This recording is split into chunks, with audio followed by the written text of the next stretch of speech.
नमस्कार दोस्तों, मैं हूं सीए पवन सोनी। आपका स्वागत है हमारे यूट्यूब चैनल पर। आज मैं हमारे व्यूअर्स द्वारा पूछे गए उस प्रश्न का जवाब देना चाहूंगा जिसमें उन्होंने मुझसे पूछा है कि यदि उनकी आय 12 लाख रुपए से कुछ अधिक ही है तो क्या सरकार द्वारा नए बजट में दी गई छूट उनको प्राप्त होगी या नहीं।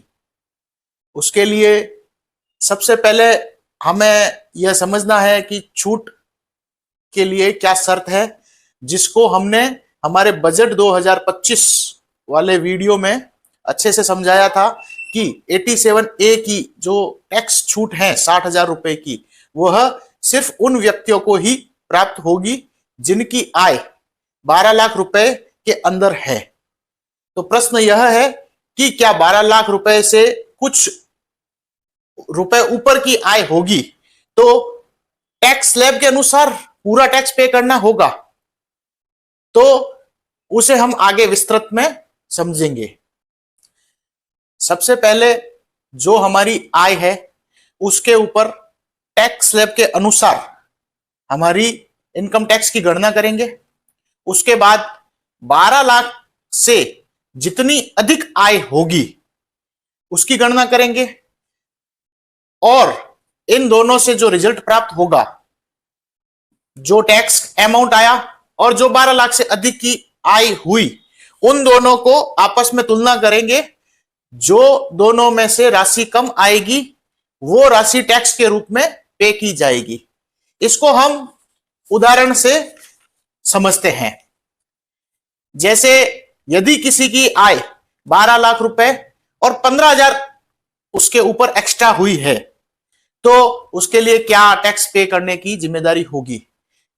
जैसे 12 लाख रुपए की आय पर टैक्स स्लैब के अनुसार 60,000 रुपए का टैक्स होता है और जो ऊपर के 15,000 रुपए की आय है उस पर 15% टैक्स स्लैब के अनुसार 2,250 रुपए का टैक्स बनता है, जिसको टोटल करने से 62,250 रुपए का टैक्स स्लैब के अनुसार बनेगा।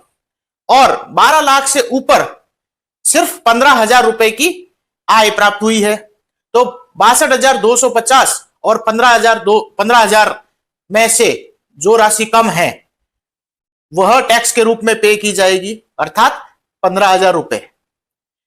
दूसरे उदाहरण जिसमें हमारी आय 12,65,000 रुपए मानी गई है तो 12 लाख पे 60,000 रुपए का टैक्स और ऊपर के 65,000 रुपए पर 15% से 9,750 रुपए का टैक्स। तो कुल टैक्स 69,750 69,750 रुपीज हुआ। और जो 12 लाख से एक्स्ट्रा आय 65,000 रुपए प्राप्त हुई, 69,750 और 65,000, तो टैक्स के रूप में हम पे करेंगे 65,000 अर्थात 65,000 रुपए। तीसरे उदाहरण में हमने माना कि हमारी आय 12,75,000 रुपए है तो 12 लाख पर 60,000 रुपए का टैक्स और 75,000 पर 15% से 11,250 रुपए का टैक्स, कुल टैक्स 71,250 रुपए। और एक्स्ट्रा इनकम 12 लाख से ज्यादा 75,000 रुपए, तो टैक्स की राशि 71,250 और 75,000 रुपए में से कम 71,250 रुपए टैक्स के रूप में भुगतान करने की आवश्यकता होगी। इसके अलावा क्या हम विशेष कर से जो आयकर लगता है उस पर भी रिबेट प्राप्त होगी या नहीं।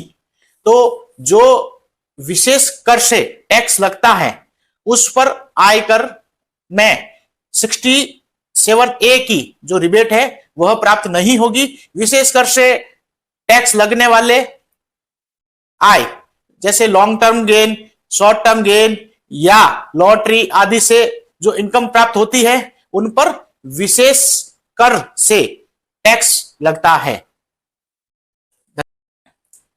विशेष कर से जो टैक्स लगता है उस पर हम आगे विस्तृत में जल्द वीडियो बनाएंगे।